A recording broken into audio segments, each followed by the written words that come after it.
wanted to make sure I covered this here.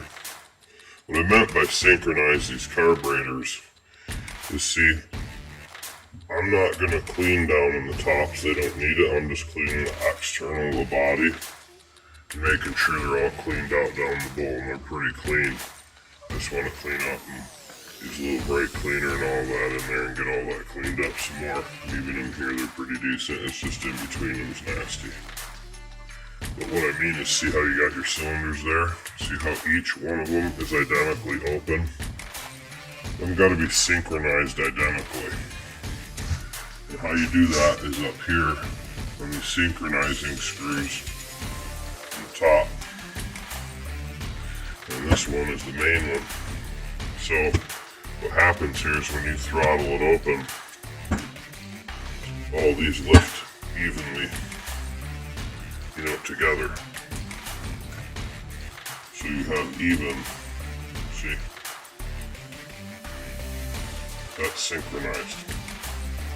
And then as well, at the bottom down here, you have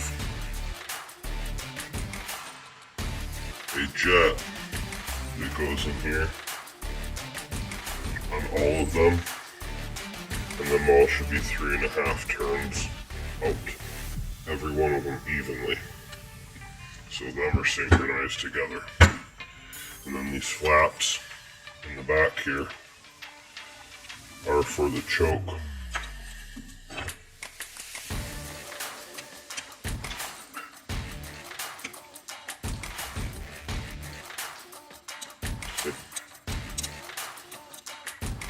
See how they evenly close? Well, if you look at them, see how they're even? These two were like this, and these two were lazy. And look in the book, and these two were right. So they make them synchronizedly even, so the airflow is the same. These two carburetors are getting less air, plus this one was 3.25 turns out, and these were all 3.5. So that was an issue there. Then the one chrome cylinder in here, the adjustment on the top is 1/4 turn compared to the rest of them when you measured the actual chrome piece down in there, how shut it was. So them were all a synchronized issue with the carburetor, and those three things compiled could cause a misfire or a lazy pickup when you throttle it, or when you let off a backfire or anything like that, or some serious throttle response and through even throttle to let off throttle response. That can all be an issue.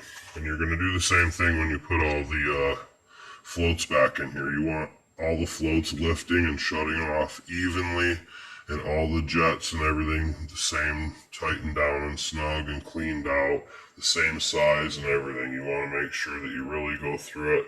If you take it apart, put the jet for each carburetor in there just like it's setting, see?